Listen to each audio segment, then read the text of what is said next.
What's going on? Like, should we be afraid? I always recommend hope versus fear. Do you think we'll come to a world where we don't need that many people working?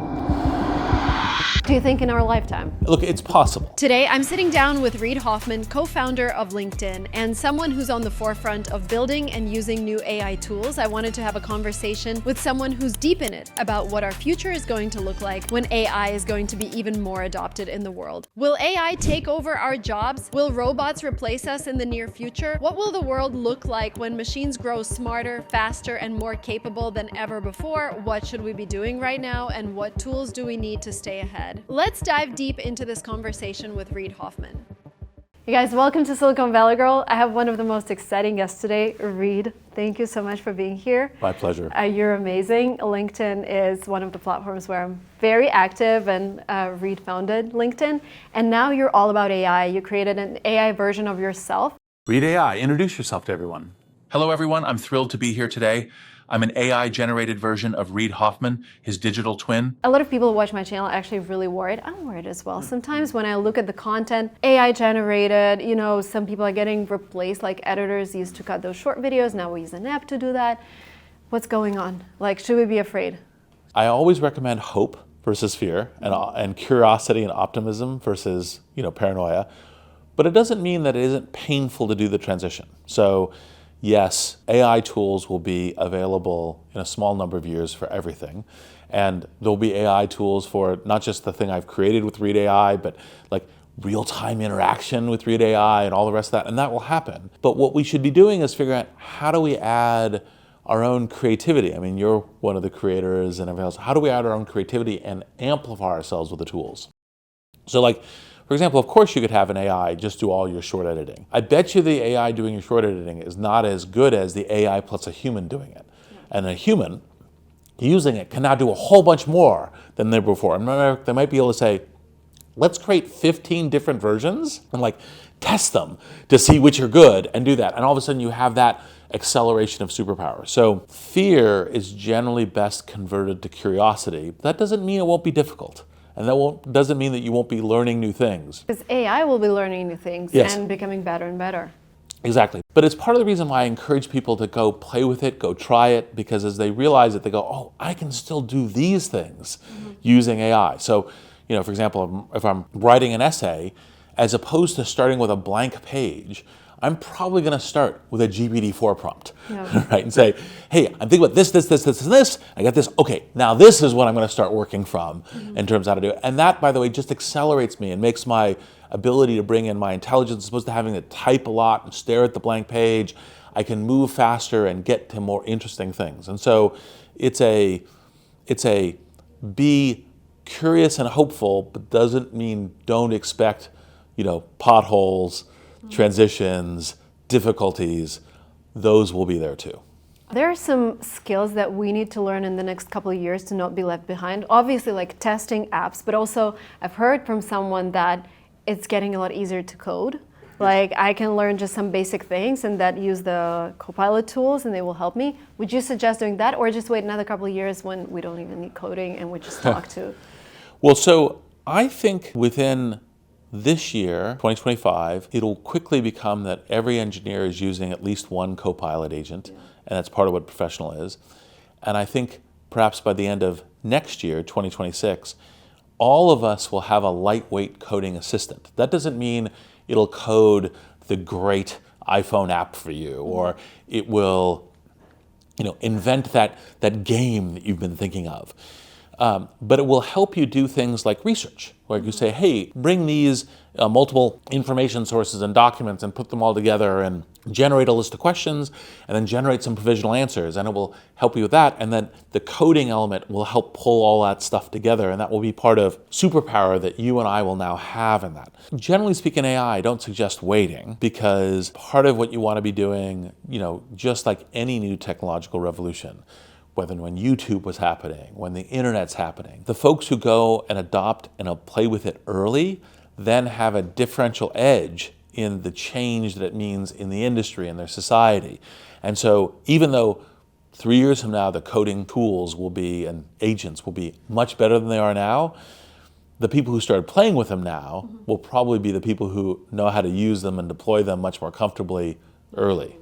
I want to quickly pause here and say that I love how Reid sees potential of AI adoption. As a mom of two and a creative entrepreneur, I deeply understand the need to stay ahead of the curve, and every day I am looking for ways to work smarter, not harder, and AI tools have been a game changer for my productivity. But with hundreds of AI tools launching every single day, like I open my Instagram feed every morning and there's this new AI app with a viral effect. So the question is, how do you know which ones are worth your time and money? That's why I'm excited to share HubSpot's comprehensive AI toolkit guide. Their free resource cuts through the noise to bring you 40 plus carefully vetted AI tools that actually deliver results. Inside, you'll discover strategic combinations of free and paid tools that multiply your productivity, step-by-step guidance to automate your most time-consuming tasks, and expert recommendations tailored for freelancers, startups, and growing businesses. Don't waste time and money testing dozens of tools when experts have done all the work. With this guide, you can start building your optimal AI toolkit. By the way, this guide is completely free, and it could save you countless hours and thousands of dollars in unnecessary software costs. If you're ready to transform your workflow and integrate AI into your everyday life, look in the description below. Download the guide now, enjoy the AI revolution on your terms. And thank you so much, HubSpot, for sponsoring this video. We're talking about like 2 years. Yes, of course, AI will not be able to come up with an app, but I'm thinking that in 15 years, I will tell AI, like, come up with a business idea, code an app or a website, start selling, figure out the marketing strategy. Like, what should I tell my daughters? What should they be learning now? Should they be acquiring academic knowledge or just learning social skills? Because this is what we'll have left for like. Well, I think it's always good to learn social skills. But for example, take that thing over, you say everyone was going to GPT-4 and say, give me an idea for a lemonade stand business. Well, it'll give them all the same idea. But it has the memory feature, so it's well, but it has a memory feature for you. It's not necessarily taking that memory feature for other folks. It depends a little bit, and depends on how the learning and training. But generally speaking, say all million 5-year-olds were equally provisioned with GPT-4. Which lemonade stands are going to work? Well, the 5-year-olds who think, oh, I should make my lemonade stand with Hello Kitty. Right, like I know my neighborhood. I know like people really like Hello Kitty, so I'll go in and I'll prompt it for what would a Hello Kitty, lemonade stand be? And so that engagement and learning how to use the tool, just like learning how to use an iPhone or learning how to use, a computer, or learning how to use, and obviously, Photoshop and everything else are now going to be much easier because one of the things AI is it's like the meta tool. And so it'll, as opposed to having to learn all the details of Photoshop, you can just use the AI to say, well, I'm really thinking about something that has this kind of look and this kind of light effect. Can you do that? And it'll figure out how to do that for you, as opposed to all the mechanics.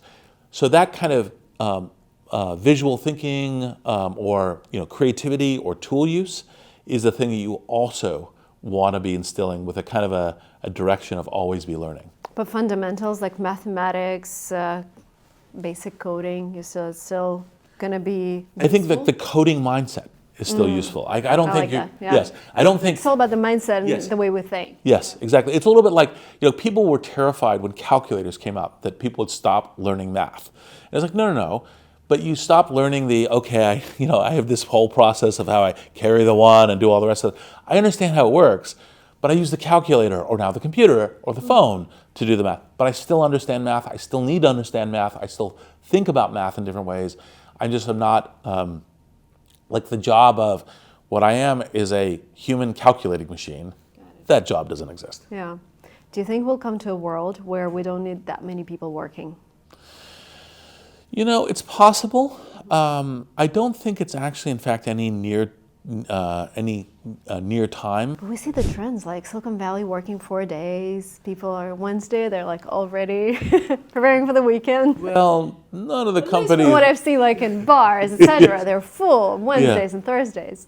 Well, the bars may be full, but none of the companies that I'm working with are working less than 80-hour weeks. Okay, but those are startups, or yes, yeah, yes. But like bigger companies. But I think bigger companies are also working their way back through the pandemic. It's part of the reason why they return to office and all the rest of this in terms of it.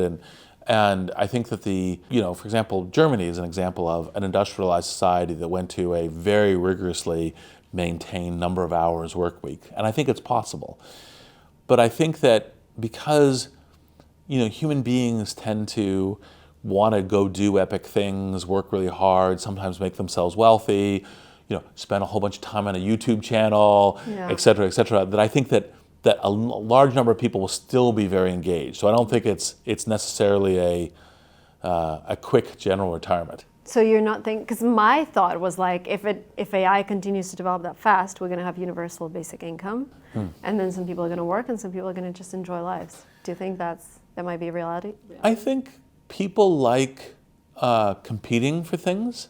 Look, it's possible. Like if you got to a point where you had enough, kind of the science fiction, Star Trek kind of future where you had enough, kind of robots that were producing everything, produced, all of our material needs. Robots who yes. put your kids to bed, do your laundry. Yeah. And it's possible. But by the way, if you think about like how long it will take to build all those robots. Well, like, I don't know, it's so fast. Like I've been in Silicon Valley for 10 years. Yeah. San Francisco full of self-driving cars. Yeah. And like 10 years ago, I couldn't imagine that. Yes, although there's still a limited number of those cars that are Waymos. There's still many more Ubers and many more Lyfts. I'm just saying there's physical constraints in the creation of that world. That's one of the reasons why people are like, because I talk to the same Silicon Valley people you do, and it's like, we're going to have universal basic income in 5 years. Like, no chance. Okay. So do you think in our lifetime? Not impossible. Look, in one hand is like all the physical constraints of building everything that matters, cars and clothing and houses and, all the rest of the stuff. But then also it gets to, part of what, kind of the human impulse is, like we compete. As you know, when a lot of people we work with and work alongside here, aren't just content to say, well, I've got a house that's in, downtown Burlingame, that's 2 bedrooms. I want the big house in Atherton.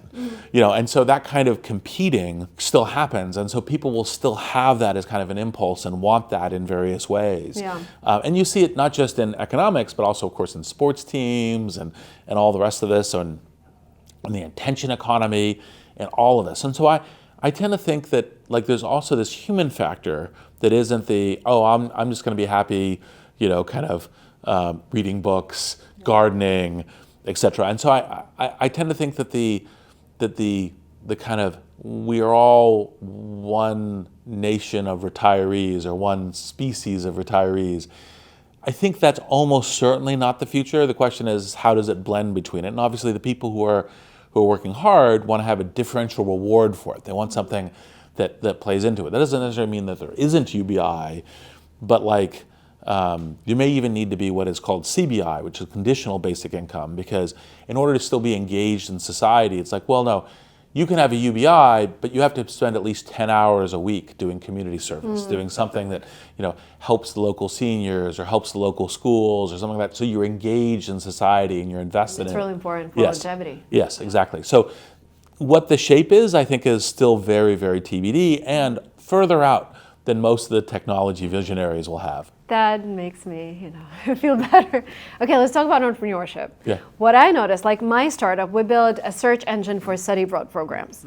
If you ask me now, like, would I build something like this in 2025? Of course not. I will just build an AI bot. Yeah. So it looks like a lot of business ideas, especially online, you only have like 2 or 3 months before OpenAI comes up with another model that solves your problem. Yes.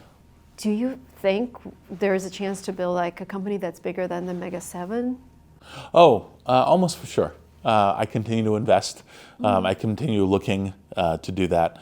And I think there will be, I think we're, whatever count you have, 5, 7, I think there will be 10 to 15 over the next 5 to 10 years. I think we're broadening out that way. Now, you don't do it by building a company that is like, I'm going to build the new iPhone company. Like, I just have a new idea for an iPhone. Like, it isn't, look, once a company is really established in its position, you don't actually take it from behind. What you do is the technology gives you a different angle and you start building from something else. Like, who would have thought 5 to 10 years ago that NVIDIA would be the, yes. Oh yeah. Right. So it's different angles by which it happens. Now, and the fact that, there's, going to be a limited number of what are called frontier models, the largest scale AI models. doesn't mean that there aren't room for mega AI startup companies, because it's not only the technology model is not the only thing that matters. It's kind of like, how is it productized? How is it integrated into people's lives? What's your go-to-market strategy? How do those things work?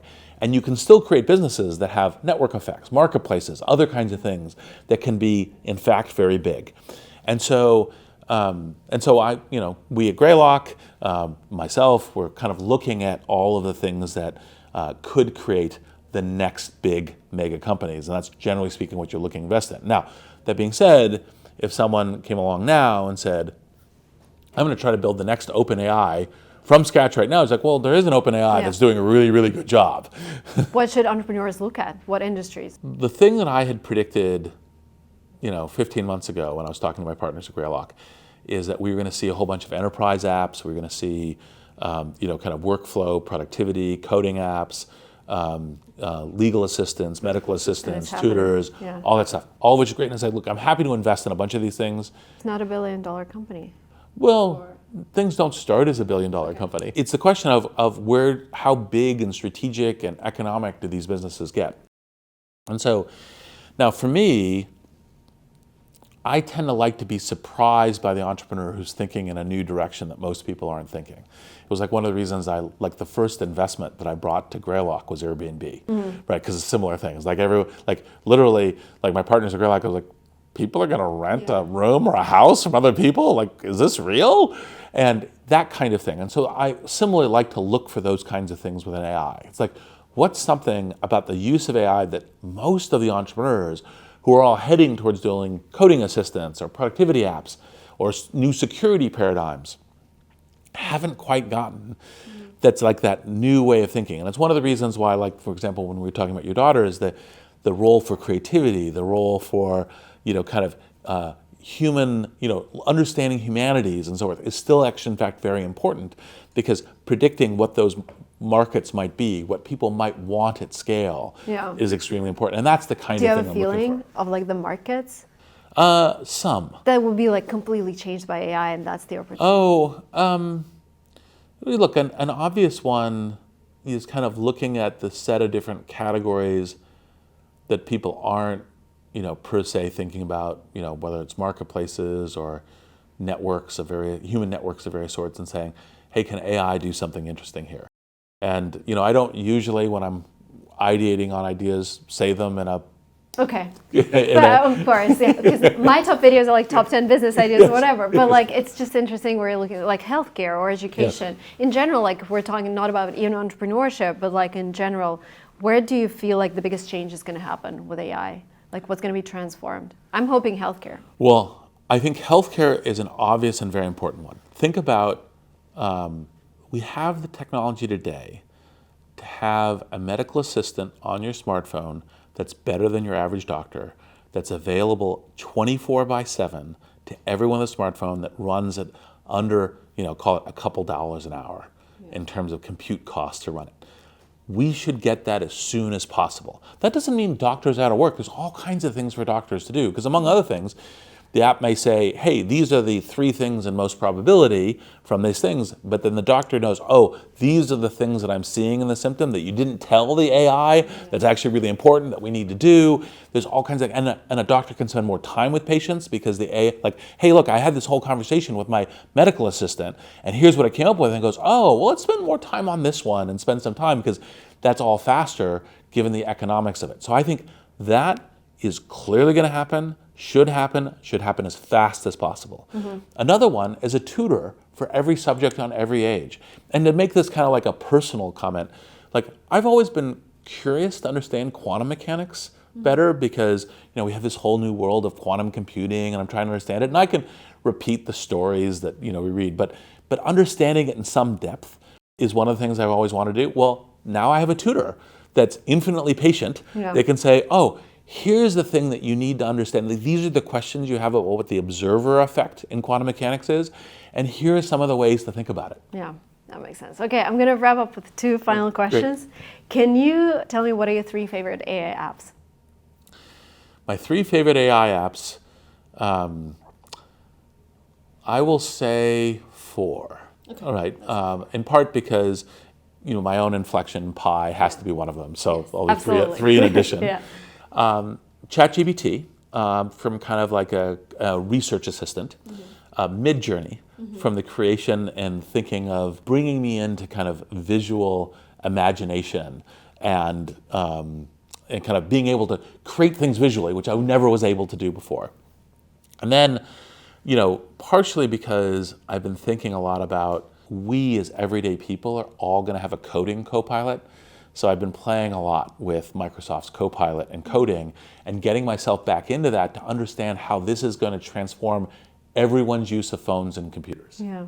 And the fourth is yours. Yes, Inflections Pi, which part of it was train a chatbot to be as good at EQ as it is at IQ, to be kind of engaged and warm in the conversation. And I think we've actually had a great industry-wide impact, because I think as people have looked at it, they've gone, oh, that's really important. We're going to add some of that into what we're doing. Okay. And the last question is, because you're doing the AI version of you, which looks really realistic now that I see in real life, because Ben showed me all the videos. Should everyone think about creating an AI version of themselves? And have you thought about, have your opinion of your legacy changed once you've created the AI? Because it can live longer than you can live for years. Although at the moment, my AI agents live shorter than me because we're revising them so much. And so right now, they're actually, it's shorter. But, I do think that everyone ultimately should consider it. I mean, especially if you have kids and they have grandkids and there may be something that's kind of... It's like generations can talk to each other now. Yes, exactly. So that could be a very human enhancing case. Obviously, folks who are doing stuff in media like you are, like I am, that's very useful in various ways. And we've had Reid AI give, keynotes at conferences and other kinds of things. Yeah, I was just at that conference. Yes, exactly. Yeah. And so I think that's another thing. Your front end is not the phone directly calling you, but you could imagine like the front end is your AI agent. I'm trying to remember, are we, oh yeah, I remember who you are. And it's like, oh, are we meeting for coffee tomorrow at 2 or 3? Oh, it's 3. And okay. And that could all happen with the agent. Or, I really need to get to Reid right now. What's the issue? Let's talk about it. Oh, wait a minute, this does sound important. Let me see if I can get him on the phone. That's awesome. Even like adopting someone's mindset, because I sometimes ask ChatGPT, can you think like this person? Yes, and exactly. That's very useful. Thank you so much, Reid. You gave me a lot of hope, actually, because I was like, oh my God, it's taking over everything. No. But it's actually enhancing us. And this is what your new book is about, right? Yes, and we're doing all kinds of little AI things to also enhance and promote it. That's awesome. Thank you so much. Thank you. Thank you.